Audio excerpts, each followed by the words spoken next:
People are curious how a guy, you've sold how many records? 28 million. And made millions and millions of dollars. Yeah. How do you end up in here? I think everyone who's watching knows how I ended up in here. I don't know if they do. I'm pretty sure they do. Anytime you get it, I'm pretty sure they do. You know, there's how do I end up in here? Never let anyone, something another woman friend of mine, Joy, told me, never let anyone take you off your square. And if it feels uncomfortable, then you are probably not in the right place. You know, just don't sell your soul, you know? And men and women do this. You know, I would say even to young boys. I've seen young boys get turned out in this industry. These things, you're opening yourself up to a whole nother world that people don't understand. And as you mentioned, the musicians playing with the Ouija board, people don't know what these people are doing behind the scenes. There's a reason these women and these people are screaming in the crowd for them. Many people are utilizing the assistance of the jinn to assist them in their performances and everything. People don't realize these things. This is a whole nother reality, especially many of the Muslims are very ignorant towards this fact. They don't understand that this is a whole nother element. It's just not something that's, you know, friendly and things like this. No, you are inviting these things into your home on a deeper level. You know, you're inviting these things to your home and everything. So when you're talking about the jinn and these things like this, I'll give an example from a personal experience. Playing with that energy that exists out here that we all have access to. Prodigy, what's going on, man? What up, kid? Chilling, man. Good to see you. You know, you asked me to come up here and meet you. We're gonna have this talk. But where are we right now, man? Can you tell us where we're at? Can we say? We actually in a home of a friend of mine, Cynthia. She does these immersive plays. I'm actually a part of one of them, and we're working on another one. But the original one that we worked on is called the Illuminati Ball. Okay. And we actually do it here in the house. So we're in the Illuminati house? Basically, yeah. I want to take it all the way back to the beginning. 1995 was the first time I ever heard about the Illuminati. It was in the verse. You were on LL Cool J's I Shot Ya remix. And you said, Illuminati want my mind, soul, and my body. Illuminati want my mind, soul, and my body. Secret society, trying to keep their army. I don't know if we all knew what you meant at the time. I know it started a trend where then every rapper started using Illuminati in their rhymes. Yeah. For you, when you first wrote that lyric, what was going on in your head? What was the message you were really trying to convey? You know, I grew up in Long Island until I was like 12. And then I moved to Queens, I moved to Left Rack. But in Long Island, they had the gods and the earths. You know, like the 5% Nation, the Nation of Islam. It's not the same thing, but affiliated in a way. It always like was intriguing to me because they was out there hustling and doing their thing, but at the same time, they had a lot of knowledge. Mm-hmm. I had a group of friends in school, and we were all interested in this information, and we were actually cut out of school to go to the library because we realized that school wasn't teaching us about the history of our culture and our people. I had bumped into some other books that these Muslim brothers used to sell on the streets. The author was Dr. Malachi Z. York. His books just opened my eyes even wider. Simple things like when you say amen after you pray, like where does that come from? Like the origin of the Bible, the origin of the Quran. And I came across the word Illuminati. I wanted to put what I was learning into the music, but I didn't want to turn the fans off. So I decided to like plant seeds. People not gonna understand what I'm talking about yet, but it's gonna make them curious. About a year later, after this song comes out, Jay-Z drops his debut Reasonable Doubt, and on it he has a song called The Evils, produced by DJ Premier. Right. And they sample your line, Illuminati want my mind, soul, and my body. Illuminati want my mind, soul, and my body. God, I wonder, can you save me? I can't die. Yeah, this shit is wicked on. And then from there, I mean, you name it, everyone from Jay-Z to Kanye West, Drake, Meek Mill, Rick Ross, Kendrick Lamar. We're talking about Beyonce and Madonna has talked about the Illuminati in their lyrics. Beyonce line was crazy too. Y'all haters corny with that Illuminati mess. Cause I'm like, is she taking a shot? Or is she doing what I did? Like, you know what I mean? Just like putting it in there. I don't know. It's interesting to see her even say that in a song. What is the Illuminati? Like, if you could break down what it is that we're actually talking about when we say Illuminati. It's a group that was formed like in the 1700s, something like that, 1600s. This dude named Adam Weishaupt, he started this group of people, like powerful, rich people that basically can shape popular opinion and the way, you know, the world is gonna move forward. The word means like the illuminated ones. Light is like information, you know what I mean? Like, oh, you see the light now. I found out the origin of the information that they were teaching. It basically comes from this group called the Essenes in Egypt. These are like the original black culture.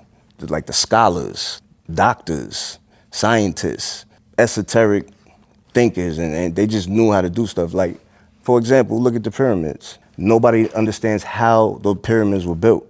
These are the people that had that knowledge.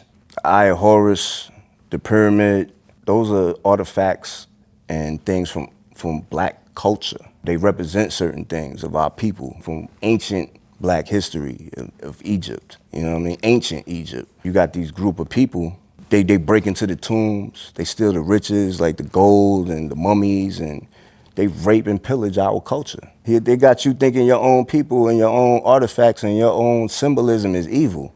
You know, it's funny, okay, we talked about this journey that started 20 years ago, even beyond that, because it goes back to when you were in high school and you were learning, but you first dropped the lyric 21 years ago. And you have a new album coming out where these themes start to come into play again. The Hegelian Dialectic is the name of the new album, the Hegelian Dialectic.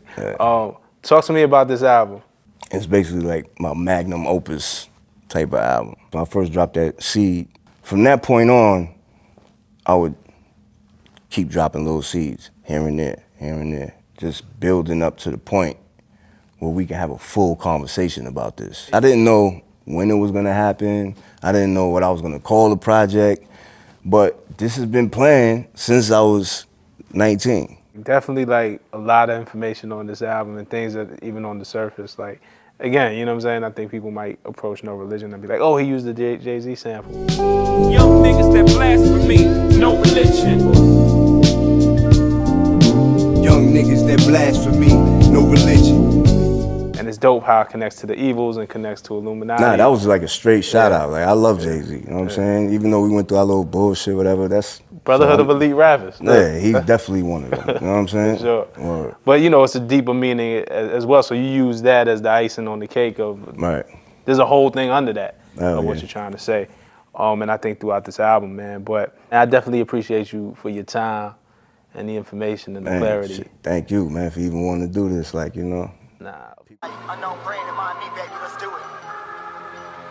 Y'all see me flying, never drop down, smoking high, I am not round, I'm not round, no denying what I got now, keep an eye out, keep it locked down, see me flying, never drop down, smoking high, I am not round, I'm not round, no denying what I got now, keep an eye out. So parts in the album where you speak to Lucy, Lucifer, Yep. the devil, so you It's trippy. You see both sides of... Yeah, man. It's when I go inside, I may do an after party. I see it all around, man. I may do an after party, and this is how I'll be able to write these records, because it's not just the positive energy that speaks to me, it's the negative too, it's the evils too, and we all have temptations. Right. You know, me, I'm just fortunate enough to translate them temptations through record. Right. You know, I always said this is truly a gift for me. Putting these records out is a gift for me, because I'm not only a voice for myself, but I'm a voice for people who can't express themselves like that. Right. And Lucy is one of my favorite records because it's me actually coming to realization of the evils rather than acting like it's not going around. My thoughts are not happening. My thoughts are happening right in front of my face. I gotta present them.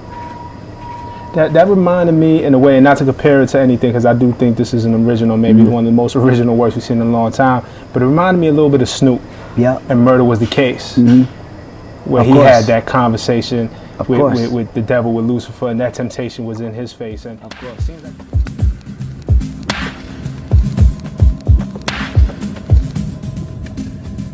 Lucifer Morningstar, is that a stage name? God-given, I'm afraid. Why don't you tell me something? How does she end up dying in a hailstorm of bullets and you get away without a scratch? The benefits of immortality. What will your corrupt little organization do about this? We're done here. Someone out there needs to be punished.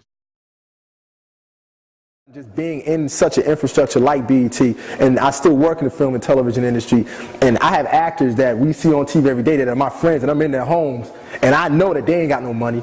I've been over rappers' cribs that will go on MTV cribs talking crazy, and I've been in their house like, word, you living a little bit better than me, because it's all based off perception. Even going back to what the brother talked about with the homosexuality with the rappers, here's the kicker. It's not that the rappers are gay. That's not it. That's a misconception. What it is, it's about control. See, that's what makes it, that's why you see so many buffoons nowadays in television and film, doing things that we know like, wow, Jamie Foxx, you would say that? Wow, Jay-Z, you would actually sit there and do an anti-Semitic commercial?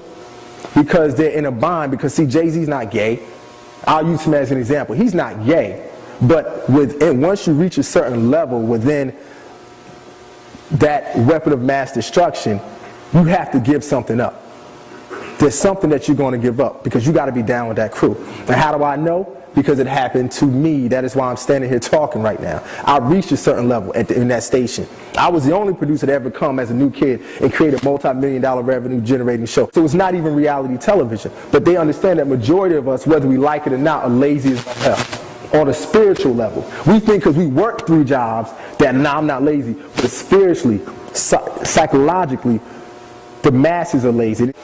But the majority of us, and I know it's going to be kind of harsh, but the majority of us will never fulfill our dreams. So we'll never be in a position to say what we would or would not do.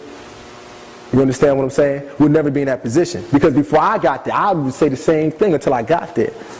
You understand? So I literally lived the devil taking me to the mountain and saying, you can either go to the left, you have all of this. And I was there. It was ritualistically done.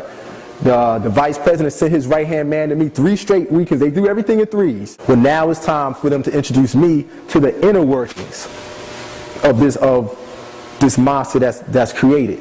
And that's why nowadays we see people caught up on secret societies, but it ain't no secret if everybody's talking about it. As a television producer who was Dave Chappelle's stand-in, which means I did his rehearsals season 1 and 2 of Chappelle's show, I saw what happened to Dave. Dave used to give me advice all the time. And one of the key things he told me was, no matter how much money they offer you, and he said they, as he pointed to my chest, he said, never forget who you are or where you come from. And he walked away from me. And I didn't get it at the time until the nigga left. Then I said, oh. And him and Charlie Murphy would tell me the same things all the time.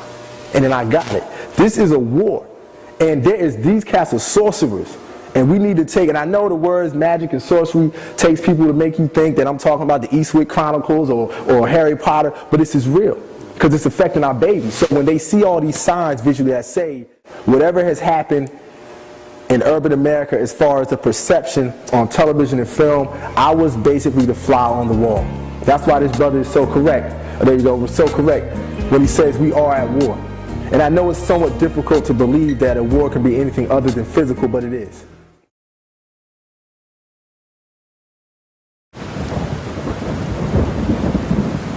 He asking me, you know what I'm saying, if I was going to sell my soul, telling me what I needed to do to take my career to the next level in dark.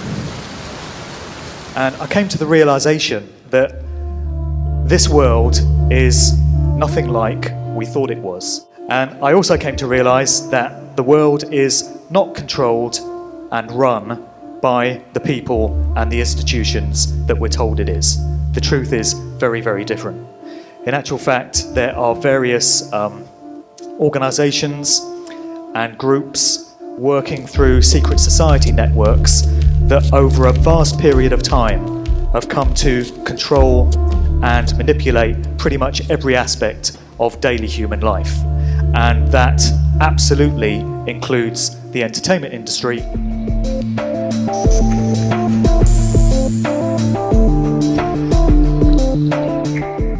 So in all these cases, we have the control system that is running the show when it comes to the music industry, placing their little calling cards and their little clues in plain sight.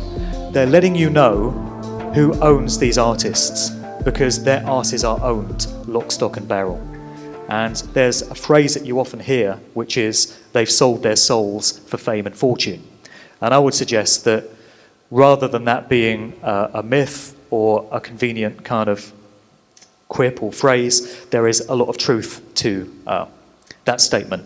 I didn't know, you know what I'm saying, I never really heard the gospel in its purest, you know what I'm saying, in purity and in truth, you know what I'm saying. I ain't know that Jesus Christ was the only way.